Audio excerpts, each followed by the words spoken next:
Welcome back, horror fans, to the Weird Kid Horror Show. I am your host, the Weird Kid, and today is the first interview for the new horror host segment of the Weird Kid Show.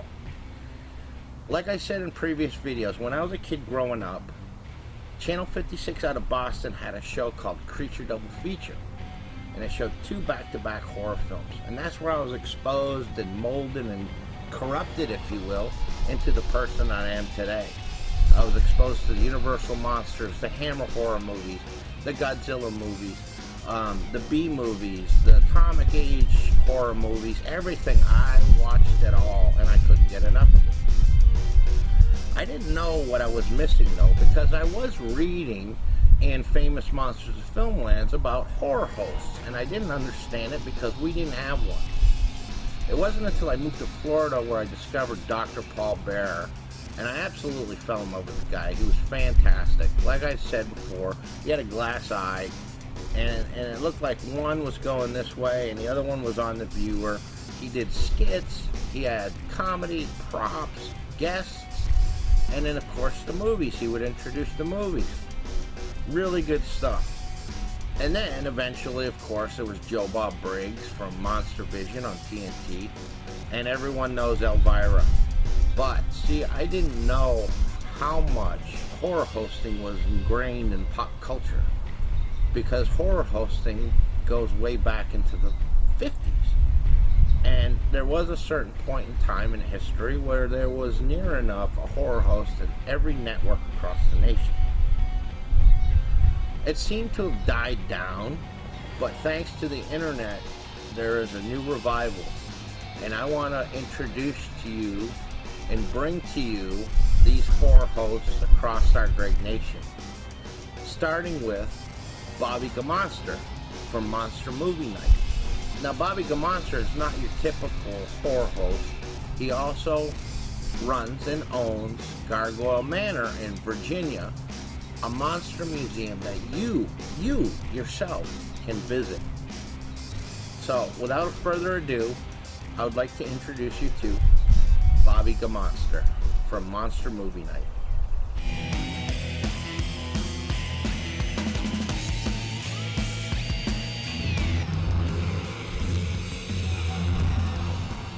Here we are with internet horror host Bobby Gammonster.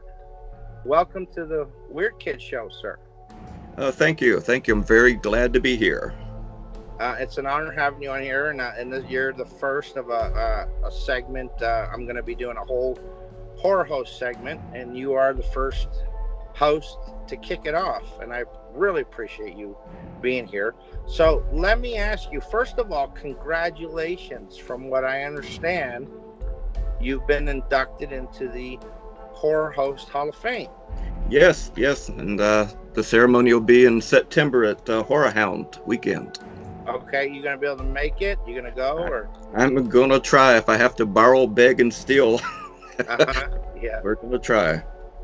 Okay, so interesting enough, I grew up in New England, near the Boston area, and we didn't have a horror host.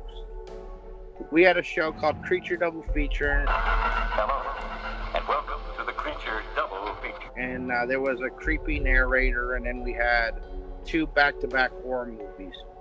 But that was 70s, early 80s. And it seemed at that time, every single big city across the United States had its own horror host. It was huge. Here in Florida, I moved here. Florida, we had Dr. Paul Bearer, and he passed away. And it just seemed like it started to kind of dive a little bit.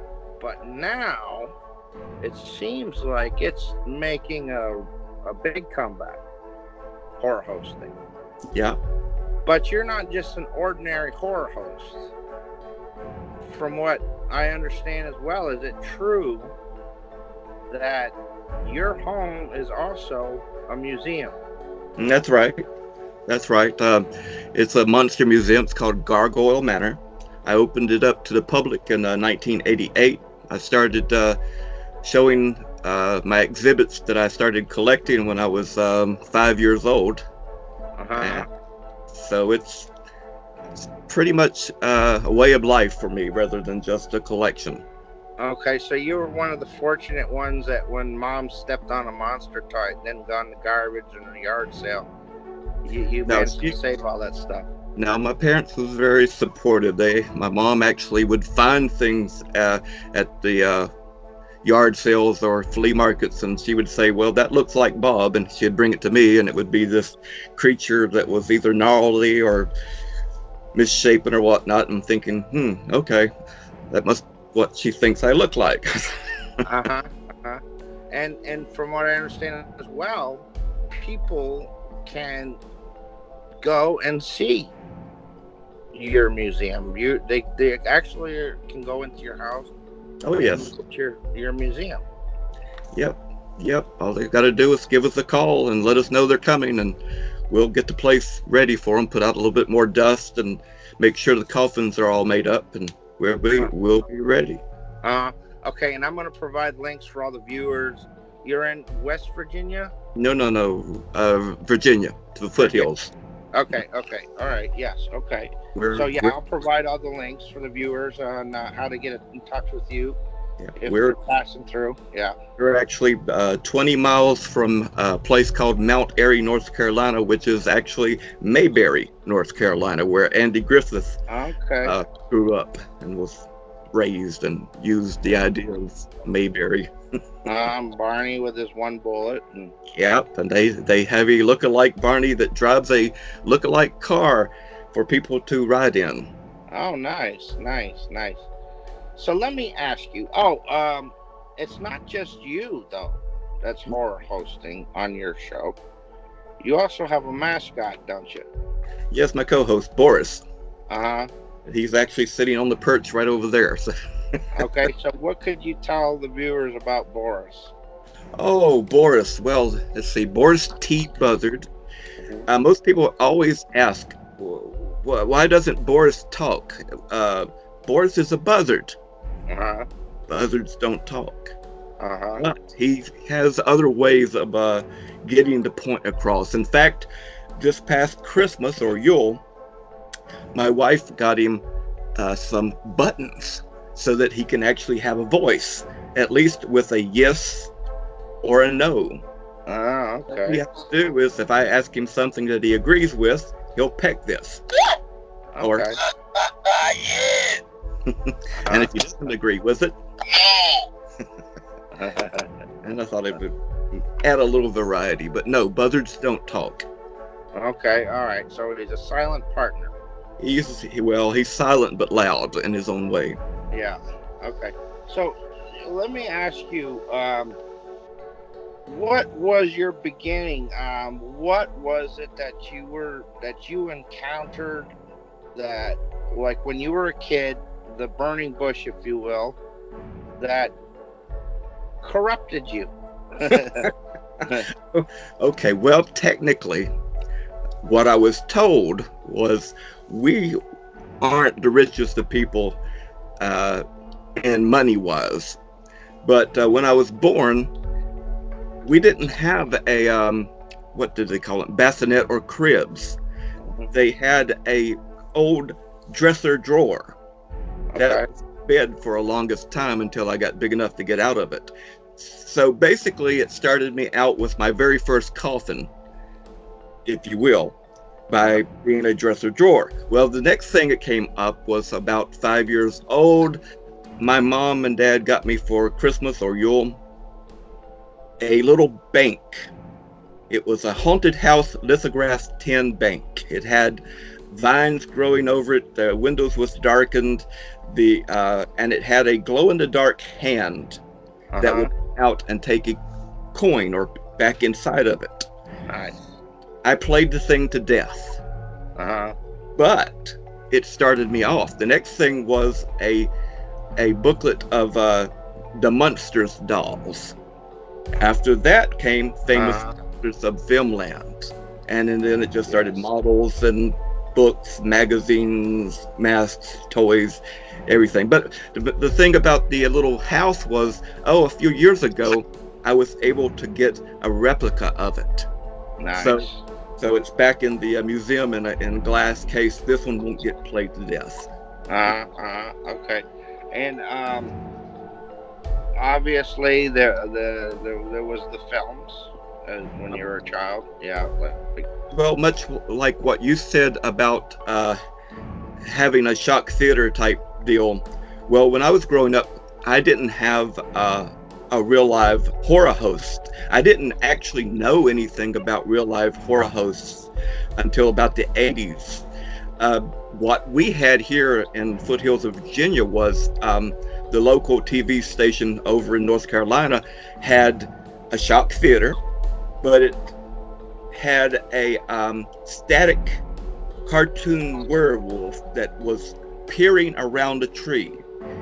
And the only thing it would do a voice would come out and the heartbeat would go boom, boom, boom, boom, boom, boom, shock theater. Then he would scream, go to the movie. That was it. Really? And I didn't know anything about real horror hosts until Elvira came out. Mm-hmm. And then I did know about Dr. Paul Bearer from he was an article in Famous Monsters magazines. But being a kid, I assumed everybody and everything in Famous Monsters magazine was movie stars. Put it together that he was on TV. We couldn't get him from here. But he was the very first horror host. I guess you could say he influenced me a little bit with the beard and some things. Yeah. You need the glass eye. Well, no. I've got these, so. That's great, though. So, excuse me. So, at what point in time did it turn from collecting obsessively? Obviously, I can relate to that, though. To, I want to do something myself. Horror host. Horror hosting? Yes. Okay. Well, guess it's been 8 or 9, maybe about 9-10 years now. Had a chance to go to my very first monster convention, Monster Bash in Pennsylvania. Nice. And that's where I actually met my very first real life live horror hosts, Penny Dreadful and Guru. Mm-hmm. But the person that started me thinking about doing anything was a man called David DeRock Nelson. Okay. Now, he's out in that area, and he does basically low budget to no budget monster movies. Mm-hmm. And he was a hoot. He was there, and he had his camera, and he had a plastic dinosaur and a rubber spider, and he would ask people if they wanted to be in his movie, and he'd throw it at them, and they'd scream, and he would tape them. And then he would sell his movies on DVD. Well, it wasn't that he was selling anything or anything else. What the main thing that struck me was that he was an older gentleman having fun. Yeah. And at the time, I was going through a few things. My mother had died a couple years before, and I wanted to have fun too. Well, I had a crappy old camera at home, and my wife is a website designer, and she knows almost anything and everything about computers. So she helped me make a website and to be able to figure out how to upload things, movies, and my parts anyway. And so I said, well, I have the home, I have the museum full of props, my clothes, which are basically clothes that I put away for special occasions, Halloween, funerals, or contests, which I did. I actually won a Halloween contest one year, and I wasn't even trying to. I just walked in and they said, here you go. But anyway, so I had the clothes and I had the name, Gammonster. I said, hey, you know what? I want to have some fun. So even if only one person watches the show, I'll be happy. Well, it's been 11 seasons later, and here I am being inducted into the Horror Host Hall of Fame, and I've got quite a few people watching, I guess. That's awesome. Yeah, congratulations. That's quite an achievement, you know. Yeah, and so your program is Monster Movie Night. And all you do is put a .com to it. monsternight.com, and it'll take you right there. Okay. And how often can a viewer come and watch a horror movie hosted by yourself? Is it on a weekly basis, monthly? Are you talking about the new ones? Yes. Okay, well, new ones I put out bi-weekly. Usually it's 2 to 3 new ones every month from January to October. I do a Thanksgiving special, and I do a Christmas Yule special, and then I take a little vacation, I guess you could say, and then I start up January through October. You can see all or any and all of my old ones on my website anytime they want, because I have them archived. Okay. And what is your thoughts on horror hosting today? It seems that like the internet is taking over just about everything. You know, things that were done on regular prime time or a network is now transferred over to podcasts and live streams and internet-based content. Yeah. Well, to me, I think the internet saved horror hosting, saved a lot of different things, because you can watch it at your own leisure. You can see films that weren't or aren't currently on regular TV. A lot of the movies that I have, while a lot of other horror hosts have shown them as well, we at least the new generations get to see it again or for the first time. And I had a few fans to email me and say that they watched the film when they were a kid and they hadn't seen it since then. And when they saw it on my show, they had a family of their own, kids and whatever, and they all watched it for the first time again or for the first time on the show. I've actually had a fan from down under Australia, a young gentleman. Him and his wife watched the show. She had never seen a horror host show. He had lived in Norfolk, Virginia, and had watched Dr. Madblood when he grew up, and so it took him back to his childhood, and she got to see something that she had never seen before. So that was kind of cool. Nice. Does that answer your question? Yeah. Oh, absolutely. As far as other horror hosts, everybody and each one has a different style, a different take, and even if they show the same film, you're going to see something different, because they're going to do it in their own way, their own style, and everybody is fantastic in that. And the horror host community is like it's a community. We try to help each other. We talk with each other. We help new people that comes in, and it's been great. A big happy family. Yeah, for the most part. Yeah. And what do you foresee for 2020 in the show? Oh, the show? Oh, well, I'm hoping to get better. I always strive to be better. I try to get I do crossovers with other horror hosts. I'm hoping we do it via video, and some actually come here. I've done interviews with collectors and things, and I'm hoping to do a haunted house section. I'm looking for a haunted house so that I can do a film, find a haunted film and go in there and do a show there. Oh, nice. Yeah, that would be cool. Yeah, that would be awesome. Now, another thing is, merchandising? Is anyone like, do you offer autographs for sale and say like mugs with I do. I don't really try to go into the merchandising type thing, money aspect. Like I said, I started to do it for the fun of it. I do charge a little bit for autographed pictures if I have to send them through the mail. It's just so expensive to have pictures printed off and the ink and things like that. But usually at the conventions, I burn off DVDs of my show and I give them away. Nice. That's pretty cool.